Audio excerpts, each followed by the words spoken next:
Alam mo ba kung anong sikreto ng mga taong nagtatagumpay? Hindi sila takot mabigo. Pero, paano kung paulit-ulit kang nadadapa at wala namang sumusuporta sa'yo? Ang sakit, di ba?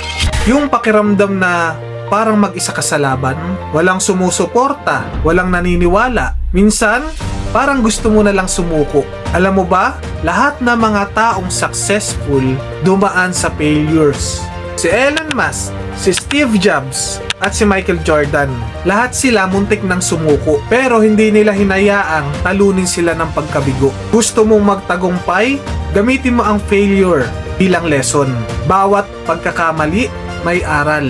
Hindi mo kailangan ng validation ng ibang tao. Ang kailangan mo lang ay paniniwala sa sarili mo. So next time, pag nadapa ka, huwag kang susuko.